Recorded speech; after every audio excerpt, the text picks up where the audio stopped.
We are continuing in our study of the Septuagint version of the Song of the Suffering Servant, picking up in Isaiah 53, verse 1. Kyrie tis epistusen te ekoe hemon, kai habrakion kyriou, tini apocalypthe. We'll start with this first noun here, Kyrie, which you can tell is from Kyrios, but this one has an epsilon ending, which tells us it is vocative, a form of address. Lord, we're asking. Then our verb here is epistusen. You can tell this is from pistuo. It has a sigma ending and an epsilon on the front end. This is a third singular aorist active indicative from the verb to believe. Starts here with the interrogative pronoun. So, Lord, who believed or who has believed? Well, what's the object of this belief? It's in the dative, but it's a koe here. You might be able to tell this is from or related to akuo. It's a noun for report or something that is heard. So, Lord, who has believed our report? That's the first question.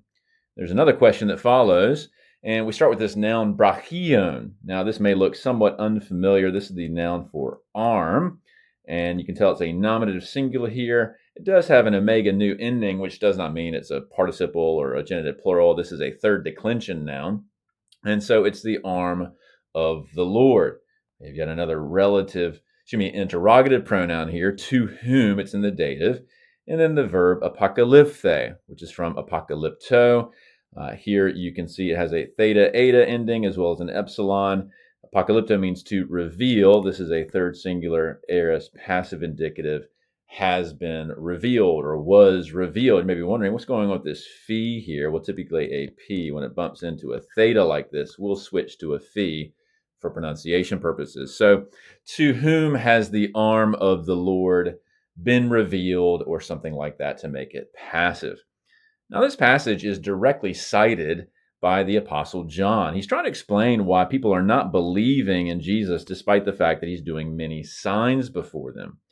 And he says this behavior is a direct fulfillment of what Isaiah said. And then he quotes our passage, who has believed our report, and so on. He says that's why, particularly the Jewish contemporaries of Jesus, at least many of them, are not believing his many signs because Isaiah foretold it.